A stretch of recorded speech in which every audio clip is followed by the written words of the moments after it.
Good morning, Mr. French male I have never seen before. Good morning to you too, Mr. Einstein. Hey, have you ever heard of Eli Whitney? Why yes, I think I have heard of Eli Whitney. Was he the one to invent the cotton gin? Why yes, oh yes he was. Eli Whitney was an American inventor best known for inventing the cotton gin.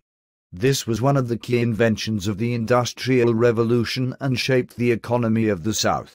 Whitney's invention made upland short cotton into a profitable crop, which strengthened the economic foundation of slavery in the United States. Despite the social and economic impact of his invention, Whitney lost many profits in legal battles over patent infringement for the cotton gin. Thereafter, he turned his attention into securing contracts with the government in the manufacture of muskets for the newly formed Continental Army. He continued making arms and inventing until his death in 1825. OMG, I did not know all this cool stuff. But why did he invent the cotton gin in the first place? Eli Whitney's invention of the cotton gin revolutionized the cotton industry in the United States.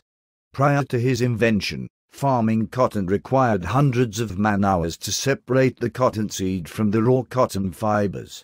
Simple seed-removing devices have been around for centuries. However, Eli Whitney's invention automated the seed separation process.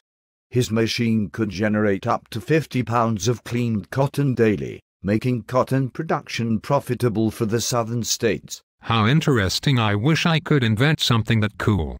So what was the economic impact of the cotton gin? It increased the growth of slavery because now they were able to process more cotton, which led to an increase in the amount of cotton farms, which led to an increased need for slaves. That is very cool. So when and where was he born, and when and where did he die? That is something I have been wondering. He was born on December the 8th, 1765, in Westborough, Massachusetts. Whitney died on January the 8th, 1825, in New Haven, Connecticut. I also heard something in his biography about interchangeable parts. Oh yes, oh yes. Eli Whitney studied at Yale before going on to invent the cotton gin. With the patent for his device being widely pirated, Whitney struggled to earn any recompense for his invention.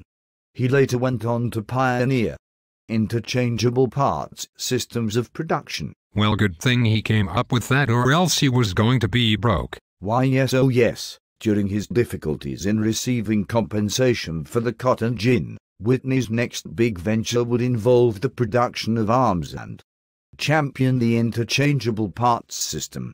With a potential war with France on the horizon, the government looked to private contractors to supply firearms. Whitney promised to manufacture 10,000 rifles within a 2-year period of time, and the government accepted his bid in 1798. Dude, that is a lot of rifles. Yes, oh yes it is. I know some fun facts about Eli Whitney. Let's hear those facts. At a young age his mother died, and Whitney had to live with a mean stepmother who was much older than his father and had 10 children. Whitney's love of mechanics paid for his Yale education. Whitney lived longer than the life expectancy in his time period. He lived to be 60 years old. Whitney had planned to be a teacher but quit after not being paid enough. Sweet. So Mr. Pollard, did you like our presentation? We hope so. Goodbye class and have a happy new year. It's past New Year. Dude, I am going to slap you.